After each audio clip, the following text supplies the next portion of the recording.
কেদারনাথ মুখোপাধ্যায়ের নেতৃত্বে সেই সময়তে যে আইপিটিএতে সংগঠিত করা এই কাজটা কেদারনাথ মুখোপাধ্যায় নিষ্ঠার সাথে করে গেছেন। আমি মানুষের কথাগুলো আমার মতন করে মানুষের সামনে তুলে ধরতাম।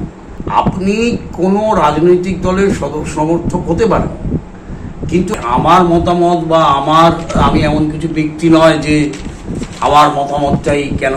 আমরা যে সাংবিধানিক কাঠামোর মধ্যে বাস করি, একটা সরকার এসে তাদের পরিকল্পনা কি, যেমন আমি আপনাকে বলতে পারি এখন যে সরকার চলছে তার আগের যে সরকার ছিল,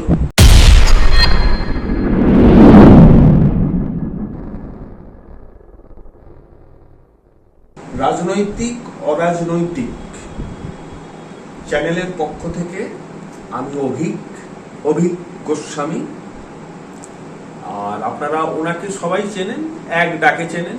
উনি হচ্ছেন শ্রদ্ধেয় সাংস্কৃতিক জগতের বিখ্যাত লোক শ্রীযুক্ত প্রবাল ব্যানার্জি। আজকে ওনার কাছ থেকে আমরা কিছু মূল্যবান কথা শুনবো, শুনে নিজেরা উপকৃত হব। আর সবচেয়ে বড় কথা, ইনি এমন একজন মানুষ, এই একজন মানুষকে বহু মানুষ চেনে। ওনাকে আমাদের চ্যানেলে আসবার জন্য স্বাগত জানাচ্ছি। নমস্কার। নমস্কার। তাহলে এইবার আমরা একটুখানি প্রশ্ন উত্তরে আসতে পারি। প্রথম প্রশ্নটাই হচ্ছে, আপনি খুব সুন্দর নাটক করতেন, আমি দেখেছি, এবং সেটা ভারতীয় গণনাট্য সংঘের খড়দহ শাখায়। আরো হয়তো করেছেন, আমার যাওয়ার সৌভাগ্য হয়নি বা সময় পাইনি। সে সমস্ত অসাধারণ আপনার অভিনয়। একটা ছোট্ট বলি, আমাদের এই বাড়ির সামনে হাসিদি তখন ছিল, আপনার একটা ডায়লগ আমার আজও মনে আছে। আপনাকে বলা হচ্ছে, এ ব্যাপারে কি আপনি কিছু জানেন? এটা আমি ঠিক জানি না। এ ব্যাপারে আপনি কিছু জানেন? এটা আমি ঠিক জানি না। মানে এড়িয়ে যাওয়ার যে কি সুন্দর বলার কৌশল, মানে এটা ডায়লগেই আছে, কিন্তু বলবার যে ভঙ্গি যেন অপূর্ব। তা আপনি মানে আইপিটিএটা মানে ছাড়লেন কেন? এটা আমার একটা মানে জানার ইচ্ছা আছে। আসলে হ্যাঁ, আমি আমাদের পরিবারটা নাটক, গান, বাজনা এটার মধ্য দিয়েই আমাদের বড় হওয়া। আমার মা খুব ভালো গান গাইতেন, তৎকালীন সময়ে ডিব্রুগড় রেডিও স্টেশনে মা গান গাইতেন, মা খুব ভালো গান গাইতেন। আমার দাদা সাংস্কৃতিক মানুষ ছিলেন, মৃণাল সেনের অ্যাসিস্ট্যান্ট ডিরেক্টর ছিলেন। দাদাও প্রচুর নাটক করেছেন, শ্যামল ব্যানার্জি একজন সামাজিক কর্মী ছিলেন। তো আমার ভাই প্রসূন এখনো নাটক করে, তার নাটক খুব বিখ্যাত নাটক। তার এই আজকে 7 তারিখ, তো আজও কুচবিহারে তার নাটক আছে। তো আমার স্ত্রী আবৃত্তি করতেন। তো এই সমস্ত পরিবেশটাই আমাকে, এবং আমাদের যে পাড়ায় আমরা থাকতাম বন্দিপুর পরিবেশ, সেই পাড়াটা ছিল তৎকালীন খড়দা রহরার সংস্কৃতির পীঠস্থান। একদম একদম। মানে আমার আইপিটিতে আসাটা আমি বলি, কারণ ছোটবেলা থেকে আমাদের পাড়ায় ছিলেন ধীরেন্দ্রনাথ বন্দ্যোপাধ্যায়, আমাদের পাড়ায় যাত্রা হতো। সেই সময় তোমরা দেখোনি, তোমরা তখন আসনি বা এসছো কিনা আমি জানি না। গুয়াদা বলে আমাদের ছিল, পুরনো পোস্টমাস্টারের বাড়ি যেটা আছে এখন, গুয়াদা ছিলেন তখন। গুয়াদা বিখ্যাত নাটক করতেন, রনেন রায় ছিলেন, তারা সব মাহেশ ঠাহেশ তখন নাটক হতো। তো এগুলো আমাদের পাড়ায় যাত্রা থিয়েটার লেগেই থাকত। সেই থেকে ছোটবেলা থেকে দেখা, এবং আমাদের যে পাড়ায় ক্লাব ছিল মিলনী ক্লাব, সেখানে আমরা নাটক করেছি। মারিচ সংবাদ, নরক কুলজার, সে অসাধারণ সব নাটক। আমাদের সঞ্জীব দা ছিলেন ডিরেকশন, উদয় ব্যানার্জি ছিলেন, আমার দাদা ছিলেন, রামলাল মুখোপাধ্যায় ছিলেন, বহু মানুষ এই ধরনের, পিটুদা বৈজেন্দ্রনাথ ঘোষাল ছিলেন। এই ধরনের ক্রিয়েটিভ মানুষকে তখন বন্ধুপুর পরিবেশে বাস করত। তারপর ধীরে ধীরে ধীরে ধীরে ধীরে ধীরে রাজনৈতিক আন্দোলন, দ্রব্যমূল্য বৃদ্ধির প্রতিবাদ আন্দোলন, মানুষের মুখ্য মানুষের হাহাকার, সেই সময় মানুষ খেতে পায় না, সেই সমস্ত আন্দোলনের মধ্যে থেকে আমাদের আইপিটিতে আসা। তখন তো 70-এর দশক, আধা ফ্যাসিস্ট আক্রমণে সবাই সব বিচ্ছিন্ন।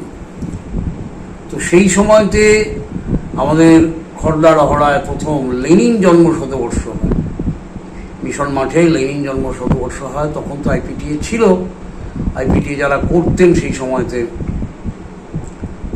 আমি বলতে পারি বরুণ মুখার্জি, শান্তিময় মুখোপাধ্যায়, এই সমস্ত মানুষরা রহড়া খর্দায় ছিলেন, নিরঞ্জন ব্যানার্জি, পরিমল ব্যানার্জি, যোজিদা, এরা সব তখন ছিলেন। আধা ফ্যাসিস্ট আক্রমণের পরে ওই 70-এর দশকের সেই সময়তে তারপরে লেনিন জন্ম শতবর্ষ মহাসমারোহে পালিত হলো রহড়া মিশনের খেলার মাঠে। সেই সময় প্রথম আইপিটিএর দানা বাঁধা শুরু করল। আমারই ভাই বন্ধু অসীম ব্যানার্জি, সে আমাদের ওখানেই থাকে, ও, আমি, আমরা সবাই মিলে, আমার স্ত্রী, আমার কৃষ্ণা, এরা সবাই মিলে শুরু করলাম আইপিটিএ নতুন করে পুনর্গঠনের কাজ। এর পেছনে অচিন্ত্য মুখোপাধ্যায় ছিলেন, তার হাত ছিল, আমার শ্বশুরমশাই কুলদা প্রসাদ রায়, আমার শাশুড়ি মা রেণুকা রায়, তারাও গণ আন্দোলনের নেতা নেত্রী ছিলেন এবং সাংস্কৃতিক মানুষ ছিলেন, আইপিটিএর লোক ছিলেন। এরা পিন্টু বা মানস মুখার্জি আজ নেই, পশ্চিমপাড়ায় থাকেন, তিনি অ্যাকর্ডিয়ন বাজাতেন। নারুদা, নরেশ মুখার্জি বাঁশি বাজাতেন। তো এই সমস্ত মানুষ মিলে আমাদের তখন তৈরি হলো আইপিটিএ খর্দা শাখার প্রস্তুতি পর্ব চলছে। আমরা সেখানে গেলাম এবং খুব সুন্দরভাবে আমরা গণসঙ্গীত পরিবেশন করলাম। এইভাবে আইপিটিএ রিহার্সাল মানে প্রতিনিয়ত শুরু হলো কেদারনাথ মুখোপাধ্যায়ের নেতৃত্বে। স্বর্গীয় কেদারনাথ মুখোপাধ্যায় একটা অসাধারণ মানুষ ছিলেন এবং ভারতীয় গণনাটক সংঘ খর্দা শাখার প্রাণ পুরুষ ছিলেন তিনি। আমরা কেদারদাকে ভীষণ যেমন শ্রদ্ধা করতাম, সমীহ করতাম, ভয়ও পেতাম, আর তিনিও আমাদের ভীষণ ভালোবাসতেন। তখন আমাদের সূর্য সেন প্রাইমারি স্কুলে আমাদের রিহার্সাল হতো, আমরা সব যেতাম প্রতিনিয়ত। এইভাবে পথ চলা। তারপর আইপিটিএ সূত্রে বিভিন্ন মিটিং, মিছিল, বিভিন্ন জায়গায় গান গাওয়া, এইগুলো চলতে থাকলো। পরবর্তীকালে বামফ্রন্ট সরকার প্রতিষ্ঠিত হলো, তখনও আমাদের প্রচুর শো এবং প্রচুর আইপিটিএ তখন ভরা ঘর সব। তখন পরবর্তীকালে আমি যদি বলেন নাটক, সেখানে প্রথম নাটক করেছিলাম, নাটকের নামটা চক্রান্ত বলে বোধহয় নাটকটা ভুলে গেছি, রহড়া ভিসি কলেজের মাঠে।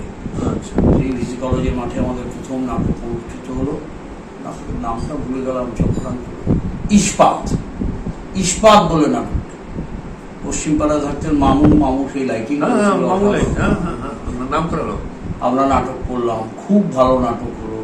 তারপরে আরো বিভিন্ন নাটক গণসঙ্গীত চলছে। মাঝখানে একটা ছোট্ট কথা বলিনি, হল্লা বল বলে একটা বই, সেটাই বলতে যাচ্ছি। আচ্ছা, সর্দার আসমির ওই অত্যাচারিত মৃত্যুর পর হল্লা বল নাটকের দায়িত্বটা আমার কাছে এসে পড়ল, এই নাটকটা করতে হবে। এবং আমি সমস্ত তখন যারা কেউ কোনোদিন নাটক থিয়েটার করেন তাদেরকে সংগ্রহ করলাম, তারা আসলো। তার মধ্যে অরুণ ছিল, অরুণ খুব ভালো ছেলে ছিল, অরুণও অকালে চলে গেল করোনার সময়। অশেষ বলে একটি ছেলে, সে আসলো। বাদলদা ছিল আমাদের, ঝিম ছিল, আত্রেই বলে একটি মেয়ে ছিল। এরা সমস্ত জোগাড় করে আমরা হল্লা বল দিন রাত পরিশ্রম করে রিহার্সাল করলাম এবং সুপার ডুপার হিট। পশ্চিমবাংলার প্রায় এমন কোনো জেলা বা জায়গা নেই যেখানে হল্লাবল করি। এবং এই হল্লাবল নাটকের মধ্যে দিয়েই আরো ব্যক্তি ঘটলো খর্দা গণনাট্য সঙ্গে। তার পরবর্তীকালে ধীরে ধীরে বয়সজনিত কারণে হোক এবং বিভিন্ন কারণে ধীরে ধীরে আমি এইটা করতে করতে যুব ফেডারেশনের দায়িত্ব পেলাম খর্দা শাখার, সেটা দায়িত্ব সহকারে পালন করলাম। স্বাভাবিকভাবেই পরবর্তী প্রজন্মকে তো ছেড়ে দিতে হয়, তো আস্তে আস্তে সরে আসলাম। এখনো আমি আজীবন যতদিন বাঁচবো নিজেকে বহু সেই সময়তে আমরা টিটাগড় রবীন্দ্র ভবনে শঙ্কর চক্রবর্তী হারাধন সে ছিল, আমরা নাটক করেছিলাম, অসাধারণ নাটক, নাটকের নামটা বলেছি খর্দা শাখার। আমরা পুরস্কারও পেয়েছিলাম জেলাব্যাপী, গণসংগীতে পুরস্কার পেয়েছিলাম খর্দা শাখা।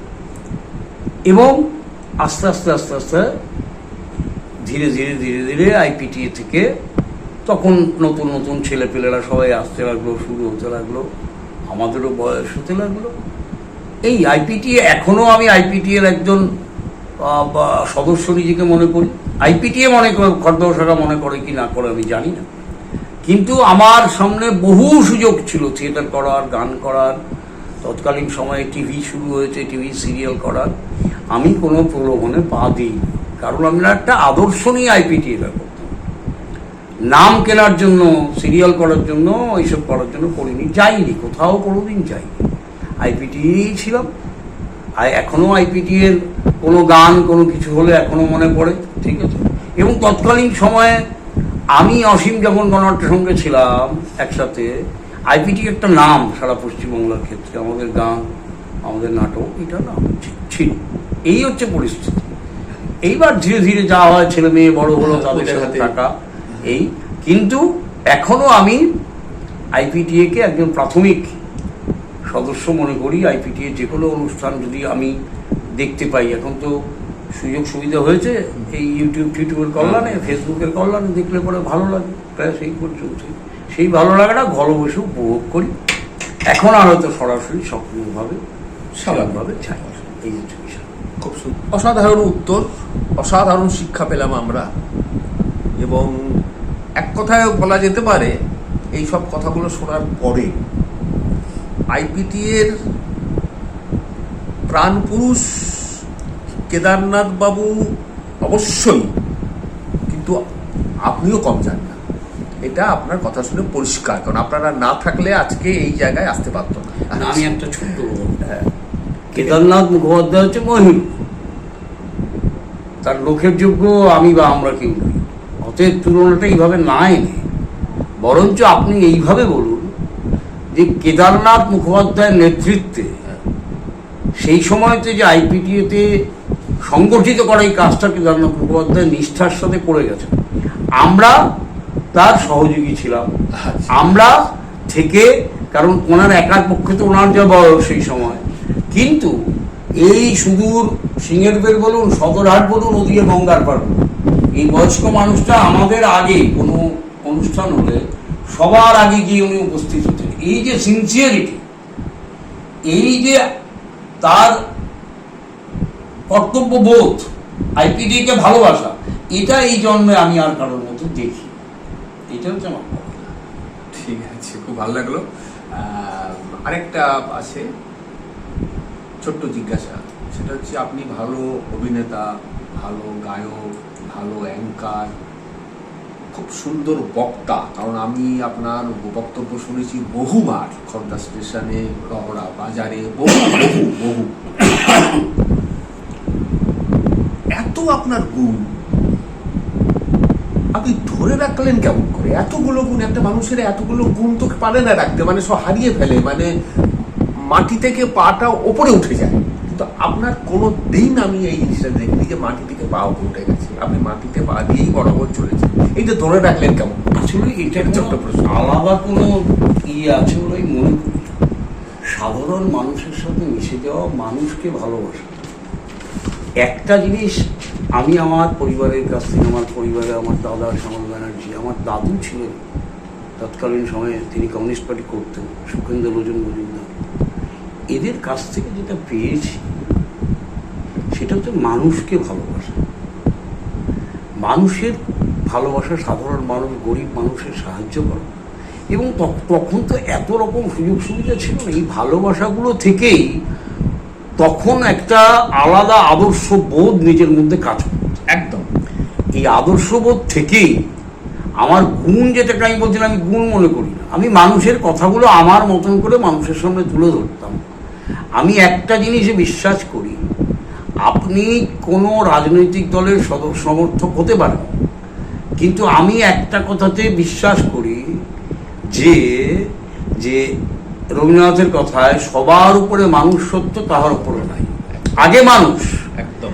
তো মানুষের বিভিন্ন রকম, এক একজনের এক এক রকম মত থাকতে পারে, কিন্তু আমি মনে করি মার্ক্সবাদ যদি বিজ্ঞানসম্মত মতবাদ হয়, আমাদের সেই সময় আমরা বই পড়তাম, আমাদের যে ক্লাসগুলো হতো বা সেটা থেকে জানতাম যে কেউ হয়তো ভুল বুঝে ওই পথে আছে, আমার পথটা যদি সঠিক আমি মনে করি, কেউ হয়তো ভুল বুঝে ওই পথে আছে তাকে আমার পথে নিয়ে আসার চেষ্টা আমাকে অবিরাম চালিয়ে যেতে হবে।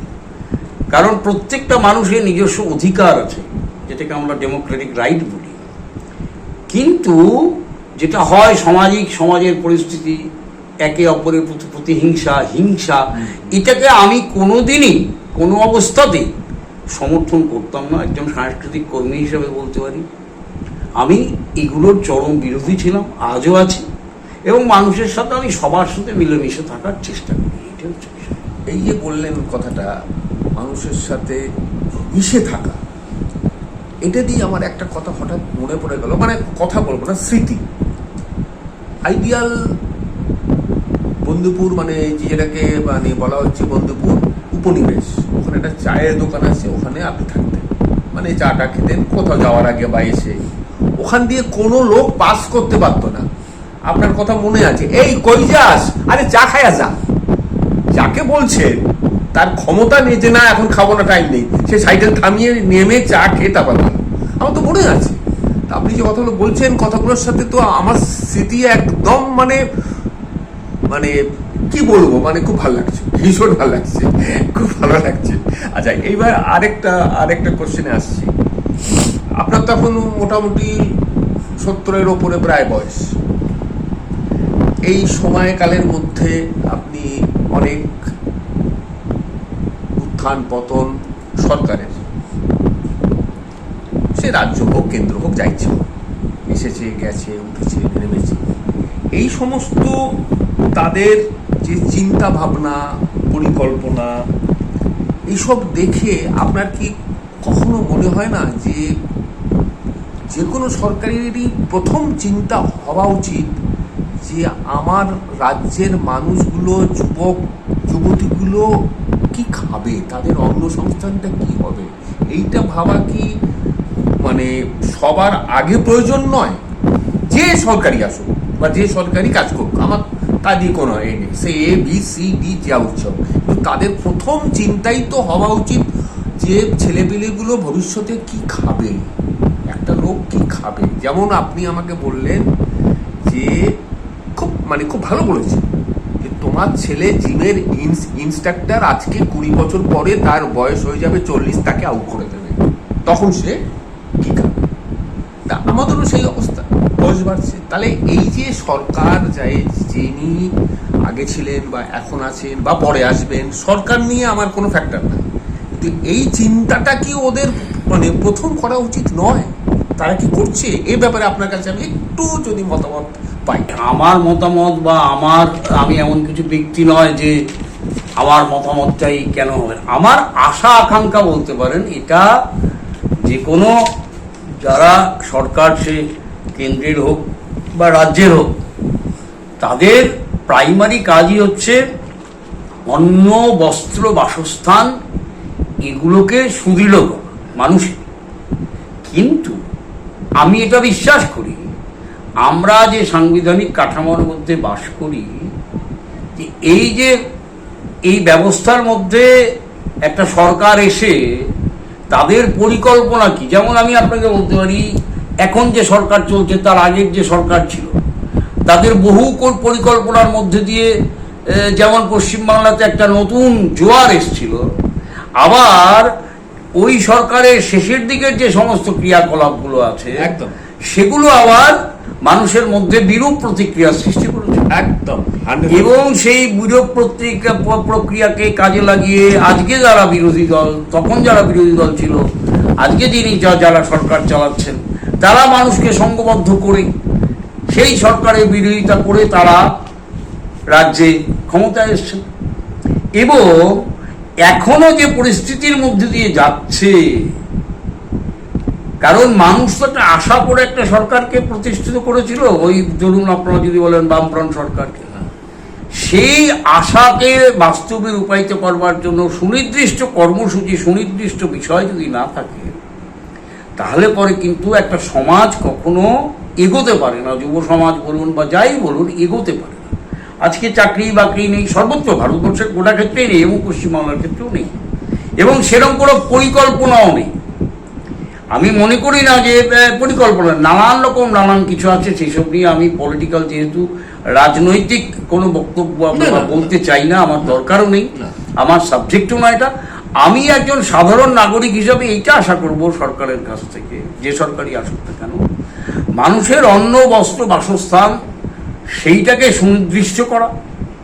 সেইটা যদি না করতে পারা যায়, শুধুমাত্র চমক, শুধুমাত্র এইসব করে মানুষের দৈনন্দিন রুটি রুজির যে সংগ্রাম, রুটি রুজির যে প্রয়োজন, সেই প্রয়োজনকে না মিটিয়ে যদি অন্য খাতে বইতে থাকে, মানুষই আবার, কারণ সবশেষে শেষ কথা বলে মানুষ, মানুষই কিন্তু তারা ঠিক করে নেবে যে কে বা কারা আসলে পরে বা কোথায় গেলে পরে আমি আমার যে কথাগুলো আছে সেগুলো, আমার যে স্বপ্নগুলো আছে সেই স্বপ্নগুলো পূরণ হবে। এইটা হচ্ছে বিষয়। এখন এটা হয় না, কোনো জায়গাতেই হয় না, তাই না? তো স্বাভাবিকভাবেই সেইখানে দাঁড়িয়ে এইগুলো দেখা, এই হচ্ছে বিষয়।